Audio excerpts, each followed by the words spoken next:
Hi all, ಇವತ್ತು ಪ್ರಕೃತಿ store flee market second ಎಡಿಷನ್ಗೆ ಬಂದಿದ್ದೀನಿ. ಈ ಜಾಗ ಬರೀ ಶಾಪಿಂಗ್ ಅಲ್ಲ, it's about reuse, affordability and conscious living choices. So ಬನ್ನಿ ನೋಡೋಣ ಏನೇನಿದೆ ಅಂತ, ಹೌ ಯೂಸ್ಫುಲ್ ಇಟ್ ಈಸ್ ಅಂತ, ಯಾಕೆ ಈ ಥ್ರಿಫ್ಟ್ ಮಾರ್ಕೆಟ್ಸ್ ರಿಯಲಿ ಮ್ಯಾಟರ್ ಆಗುತ್ತೆ ಅಂತ ನೋಡೋಣ.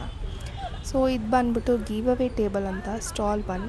ನೀವು ಇಲ್ಲಿ ಬೇಕಾಗಿರೋದನ್ನ ಯಾವುದಾದ್ರೂ ತೊಗೊಂಡು ನಿಮಗೆ ಬೇಡದಿರೋದನ್ನ ಇಲ್ಲಿ ಇಡ್ಬೋದು. So that is the concept of this table. ತುಂಬ ಚೆನ್ನಾಗಿತ್ತು ಎಲ್ಲ. ಆ್ಯಂಡ್ ಇದು ಬಂದುಬಿಟ್ಟು ಸ್ಟಾಲ್ ನಂಬರ್ 2. ಕ್ಲಾತಿಂದ ಮಾಡಿರೋ ಎಲ್ಲ ಬ್ಯಾಗ್ಸ್ಗಳು, ಪೌಚಸ್ಗಳು ಇತ್ತು. And this is preloved goods, stall number 3. And this is stall number 4, crochet stall. ಇದು ಬಂದುಬಿಟ್ಟು ನನ್ನ ಫೇವ್ರೆಟ್ ಸ್ಟಾಲ್, ಬಿಕಾಸ್ ಇಲ್ಲಿ ಮಾಡಿರೋ ಪ್ರತಿಯೊಂದು ಕ್ರಾಶೆ ಐಟಮ್ಸು ಅವರೇ ಹ್ಯಾಂಡ್ ಮೇಡ್, ಕೈಯಲ್ಲಿ ಮಾಡಿರೋದು. And it takes a lot of time and efforts. ಅಲ್ಲಿಟ್ಟಿರೋ ಬ್ಯಾಗ್ಸ್ಗಳಾಗಲಿ, ಹೋಮ್ ಡೆಕೋರ್ ಐಟಮ್ಸ್ ಆಗಲಿ, ಫ್ಲವರ್ಸ್ ಆಗಲಿ, ಬೊಕ್ಕೆ ಆಗಲಿ, ಡಾಲ್ಸ್, ಪ್ರತಿಯೊಂದು hand made. Crochet Club, Mysuru. These are all handmade products with love. Yeah. Actually, I started a crochet workshop here in Prakriti on the 6 month before. These are all made after that. All the participants that they joined. We have a WhatsApp group. And I have an Instagram page, ಚಿತ್ತಾರ 3i ಅಂತ. So ಇಲ್ಲಿ ಮಾಡ್ತಿರೋದೆಲ್ಲ ನಾನು ಅಲ್ಲಿ post ಮಾಡ್ತಾ ಇರ್ತೀವಿ.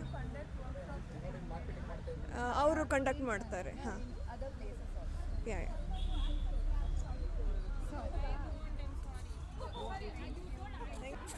And most importantly ಇಲ್ಲಿ ತಿನ್ನೋದಕ್ಕೆ banana leaves ಮತ್ತು ಜಾಕ್ ಫ್ರೂಟ್ ಲೀವ್ಸ್ನ ಬಳಸಿ ತಿನ್ನೋದಕ್ಕೆ ಎಲ್ಲರಿಗೂ ಸರ್ವ್ ಮಾಡಿದ್ದಾರೆ. ಆ್ಯಂಡ್ ದೆನ್ ಕುಡಿಯೋದಕ್ಕೂ ಅಷ್ಟೇ ಪ್ರತಿಯೊಂದು ಪೇಪರ್ ಕಪ್ಸ್ ಯೂಸ್ ಮಾಡಿದ್ದಾರೆ. ಆ್ಯಂಡ್ ಕೆಲವರು ಅವ್ರ ಬಾಟಲ್ಸ್ನೇ ತೊಗೊಂಡು ಬಂದಿದ್ರು ಇಲ್ಲಿ. ಸೊ ಮಿನಿಮಮ್ ವೇಸ್ಟ್ ಜನ್ರೇಟ್ ಆಗಿದೆ. ಆ್ಯಂಡ್ ಇದು ಬಂದುಬಿಟ್ರು ಪಾಟ್ರಿ ವರ್ಕ್ಶಾಪ್ ನಡೀತಿತ್ತು. ಅಲ್ಲಿ ಬಂದಿರೋರು ಎಲ್ಲರೂ ಪಾಟ್ರಿನ ಟ್ರೈ ಮಾಡ್ತಾಯಿದ್ರು. ಅಲ್ಲೇ ಹ್ಯಾಂಡ್ಸ್ ಆನ್ ಸೆಷನ್ ಕೊಡ್ತಾಯಿದ್ರು, ಗೈಡ್ ಮಾಡ್ತಾಯಿದ್ರು. ಆ್ಯಂಡ್ ದೆನ್ ಅಲ್ಲಿ ಇಟ್ಟಿರೋದೆಲ್ಲ ಅಲ್ಲಿ ಬಂದಿರೋರು ಮಾಡಿ ಇಟ್ಟಿರೋದು, ಮನೆಗೆ ತೊಗೊಂಡು ಹೋಗ್ಬೋದಿತ್ತು ಅದನ್ನ. ಮಕ್ಕಳಿಂದ ಹಿಡಿದು ವಯಸ್ಸಾಗಿರೋರವರೆಗೂ ಇಲ್ಲಿಗೆ ಬಂದಿದ್ದರು. ಪ್ರತಿಯೊಬ್ಬರೂ ಪ್ರತಿಯೊಂದು ವರ್ಕ್ಶಾಪ್ ಆಗಲಿ, ಅಲ್ಲಿ ಸ್ಟಾಲ್ಸ್ಗಳು ವಿಸಿಟ್ ಮಾಡೋದಾಗಲಿ, ಶಾಪ್ ಮಾಡೋದಾಗಲಿ, ಅದ್ರ ಬಗ್ಗೆ ತಿಳ್ಕೊಳ್ಳೋದಾಗಲಿ ತುಂಬ ಕ್ಯೂರಿಯಸ್ ಆಗಿದ್ದರು, ತುಂಬ ಎಂಜಾಯ್ ಮಾಡಿದ್ರು ಕೂಡ. ನಮಸ್ಕಾರ, ನಾನು ರವಿಕುಮಾರ್ ಅಂತ. ಇವತ್ತು ಇಲ್ಲಿ ನೀವು ನೋಡ್ತಾ ಇರೋದು ಒಂದು ನಾಲೆ ಹಬ್ಬದ ಒಂದು ಅಂಗ. ಮೈಸೂರಲ್ಲಿ ಪೂರ್ಣಯ್ಯ ನಾಲೆ ಅಂತ ಒಂದು ಐತಿಹಾಸಿಕ ನಾಲೆ ಇದೆ. ಕುಕ್ಕರಳ್ಳಿಗೆ ನೀರು ತರ್ತಾ ಇದ್ದಿದ್ದು ಇದೇನೆ. ಮಾದಗಳ್ಳಿ, ಭೋಗಾದಿ ರಸ್ತೆಯಲ್ಲಿರೋ ಮಾದಗಳ್ಳಿ ಕೆರೆಯಿಂದ 25 ಕಿಲೋಮೀಟರ್ ಉದ್ದದ ನಾಲೆ ಮಾಡಿ ಸುಮಾರು 150 ವರ್ಷ ಆಯಿತು. ಸುಮಾರು 100 ವರ್ಷ ಇದು ಮೈಸೂರಿನ ಕುಕ್ಕರಳ್ಳಿಗೆ ನೀರು ಸರಬರಾಜು ಮಾಡ್ತಾಯಿತ್ತು.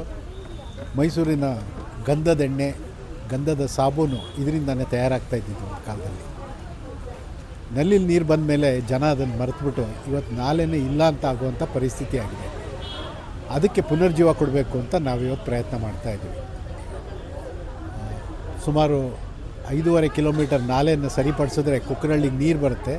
ಇನ್ನೊಂದು 9 ಕಿಲೋಮೀಟರ್ ನಾಲೆಯನ್ನು ನಾವು ಪುನರ್ಜೀವ ಕೊಡೋಕ್ಕಾಗುತ್ತೆ, ಅಂತರ್ಜಲ ಪೂರೈಕೆ ಮಾಡೋಕ್ಕೆ ಮತ್ತು ಮುಂದಿನ ತಲೆಮಾರಿಗೆ ಬರ್ತಾ ಇರೋದಕ್ಕೆ ನೀರಿನ ಒಂದು ಭದ್ರತೆ ಕೊಡೋದಕ್ಕೆ ಅಂತ ಸಾಧ್ಯ ಆಗುತ್ತೆ. ಅದ್ರ ಜೊತೆ ಜೀವ ವೈವಿಧ್ಯತೆಯ ಒಂದು ತಾಣ ಇದು. ಸೊ ಮೈಸೂರಿಗೆ ಒಂದು ಹೊಸ ಪಾರಂಪರಿಕ ತಾಣವನ್ನು ತಯಾರು ಮಾಡೋದರಲ್ಲಿ ಇದ್ದೀವಿ. ಈ ಪ್ರಯತ್ನ ಅದರಲ್ಲಿ ಒಂದು ಭಾಗ. ಆ್ಯಂಡ್ ಮೋಸ್ಟ್ ಇಂಪಾರ್ಟೆಂಟ್ಲಿ ಇಡೀ ಫ್ಲೀ ಮಾರ್ಕೆಟ್ ಡೆಕೋರ್ ಮಾಡೋಕ್ಕೆ ಯೂಸ್ ಮಾಡಿರೋ ತೋರಣ ಬಂದುಬಿಟ್ಟು ಕ್ಲಾತಿಂದ ಮಾಡಿರೋದು. ಪ್ರತಿಯೊಂದನ್ನು ಹಾಗೆ ತೆಗೆದಿಟ್ಟು ನೀಟಾಗಿ ಸ್ಟೋರ್ ಮಾಡಿ ಅದನ್ನ ರಿಯೂಸ್ ಮಾಡ್ತಾರೆ, ಎಲ್ಲೂ ವೇಸ್ಟ್ನ ಬಳಸೋದಿಲ್ಲ. ಇದು ಬಂದುಬಿಟ್ಟು ಸ್ಟಾಲ್ ನಂಬರ್ 9, ಗಿಡಗಳನ್ನ ತೊಗೊಂಬಂದು ಮಾರಾಟಕ್ಕೆ ಇಟ್ಟಿದ್ದಾರೆ. ಜನ ನಾವಿವಾಗ ಚೆನ್ನಾಗಿರಬೇಕು, ಪ್ರೆಸೆಂಟೇಬಲ್ ಆಗಿರಬೇಕು, ಫ್ಯಾಷನಬಲ್ ಆಗಿರಬೇಕು, ಬ್ರ್ಯಾಂಡೆಡ್ ಬಟ್ಟೆ ಹಾಕೋಬೇಕು ಅನ್ನೋ ಕಾಲದಲ್ಲಿ ಇವರಿಬ್ಬರು ಕಾನ್ಸೆಪ್ಟ್ ನನಗೆ ತುಂಬ ಇಷ್ಟ ಆಯಿತು. I'm Neha. I'm Rishika. So we both started this thrift store today. The name of the store is The Good Find. We'll be starting an Instagram page soon. So all these items are mainly thrifted, which are used and pre-loved by someone. So it's another person's treasure. and we are promoting circular fashion. There's a lot of fast fashion now, and all the clothes are getting there's a lot of waste, so we want to circulate the fashion. And we do accept any donated items, and we wash it and iron it and we sell it. Thank you. Fast ಫ್ಯಾಷನಿಂದ, ದಿನಬಳಕೆ ವಸ್ತುಗಳಿಂದ ಮತ್ತು ಪ್ಲಾಸ್ಟಿಕ್ಕಿಂದ ಎಷ್ಟು waste generate ಆಗುತ್ತೆ ಅಂತ ನಮಗೆ ಅಂದಾಜು ಕೂಡ ಇಲ್ಲ. ಬಂದುಬಿಟ್ಟು ಇವತ್ತು ಫಸ್ಟ್ ಎಕ್ಸ್ಪೀರಿಯನ್ಸ್ ಫ್ಲೀ ಮಾರ್ಕೆಟ್ನ ವಿಸಿಟ್ ಮಾಡಿದ್ದು. ಆ್ಯಂಡ್ ದೆನ್ ಹಾನೆಸ್ಟ್ಲಿ ಇದೊಂದು ಚಿಕ್ಕ ಸ್ಟೆಪ್ಪು ತುಂಬ ಜನ ಸೇರಿ ಮಾಡಿರೋದ್ರಿಂದ it creates a big positive impact. And ನಿಜವಾಗ್ಲೂ ಹೇಳಬೇಕಂದ್ರೆ ಇದು ಮಿಡಲ್ ಕ್ಲಾಸ್ ಫ್ಯಾಮಿಲಿಗಳಿಗೆ, ಸ್ಟೂಡೆಂಟ್ಸ್ಗೆ, ಹೋಮ್ ಮೇಕರ್ಸ್ಗೆ ಮತ್ತು ಈವನ್ ಕ್ರಿಯೇಟರ್ಸ್ಗೂ ಥ್ರಿಫ್ಟ್ ಮಾರ್ಕೆಟ್ಸ್ ಅನ್ನೋದು ಬ್ಲೆಸ್ಸಿಂಗ್ ಅಂತಲೇ ಹೇಳ್ಬೋದು.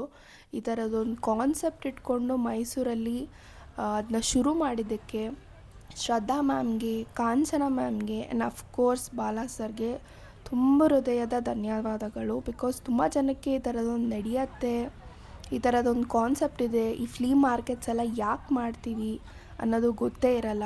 ಸೊ ಈ ವಿಡಿಯೋ ಮುಖಾಂತರ ತುಂಬ ಜನಕ್ಕೆ ಇದನ್ನ ತಲುಪಲಿ, ಇದ್ರ ಬಗ್ಗೆ ಜನ ತಿಳ್ಕೊಳ್ಳಿ, ಎಸ್ಪೆಷಲಿ ಸ್ಟೂಡೆಂಟ್ಸ್. ಸೊ ನಮಸ್ತೆ. ಈಗ ನಾವು ಪ್ರಕೃತಿ ಆಹಾರದಲ್ಲಿದ್ದೀವಿ. ಪ್ರಕೃತಿ ಆಹಾರ ಇರೋದು ನೀವೇನು ಬೋರ್ಡಲ್ಲಿ ನೋಡ್ತಾ ಇದ್ದೀರಿ, ದೇಸಿರಾಜು ಮಾರ್ಗೋಸ್ ಲಾಡ್ಜ್ ಅಂತ ಹೇಳಿ. ಇವರು ದೇಸಿರಾಜು ಅನ್ನೋರು, ಅವ್ರ ನೇಮ್ ಇಲ್ಲಿದೆ ನೋಡಿ, Narasimharao. So D V Narasimharao ಇವರು ಮೈಸೂರು ಅರಮನೆಗೆ ಆಫೀಸರಾಗಿ ಅಪಾಯಿಂಟ್ ಆಗ್ತಾರೆ. ಸೊ ಆಫೀಸರಾಗಿ ಅಪಾಯಿಂಟ್ ಆದಾಗ ಸ್ವಲ್ಪ ವರ್ಷದ ನಂತರ ಈ ಮನೆ ಕಟ್ತಾರೆ. ಸೊ ಈಗ ಏನು ನೀವು ಪ್ರಕೃತಿ ಆಹಾರ ನೋಡ್ತಾ ಇದ್ದೀರಾ, ಆ ಮನೆಯನ್ನು ಅವ್ರು ಕಟ್ತಾರೆ. ಈ ಮನೆ ಗೃಹ ಪ್ರವೇಶಕ್ಕೆ 10ನೇ ಚಾಮರಾಜೇಂದ್ರ ಒಡೆಯರ್ ಬರ್ತಾರೆ ಅಂತ ನಮ್ಮ ಹಿಸ್ಟೋರಿಯನ್ಗಳು ಹೇಳ್ತಾರೆ.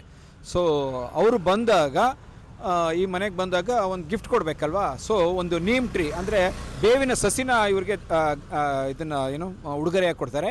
ಆ ಗಿಡ ಇವತ್ತು ಬೆಳೆದು ಈಗ ಮರವಾಗಿ ನಿಂತಿದೆ. ಇಲ್ಲಿ ಏನು ನೋಡ್ತಾ ಇದ್ದೀರಾ ಮರ, ನೀಮ್ ಟ್ರೀ. ಸೊ ಅಲ್ಲಿ ಕಾಣ್ತಾ ಇದೆಯಲ್ಲ ಆ ಮರ. ಸೊ 1894 ಈ ಮನೆ ಗೃಹ ಪ್ರವೇಶ ಆಗುತ್ತೆ. ಸೊ ಆವಾಗ ನೆಟ್ಟಂಥ ಗಿಡ ಸೊ ಎಷ್ಟು ವರ್ಷ ಆಗಿರ್ಬೋದು, ಮೋರ್ ದೆನ್ 100 ಇಯರ್ಸ್ ಆಗಿದೆ. So one of the heritage tree ಮೈಸೂರಲ್ಲಿ ಇದು ಒಂದು. ಇದೇ ರಸ್ತೆಯಲ್ಲಿ ಇನ್ನೊಂದು ಹೆರಿಟೇಜ್ ಟ್ರೀ ಇದೆ. ಅದು ಯಾವುದು ಅಂತ ನೀವು ಮೈಸೂರಿನವರೇ ಗುರ್ತಿಡಿಬೇಕು. Thank you.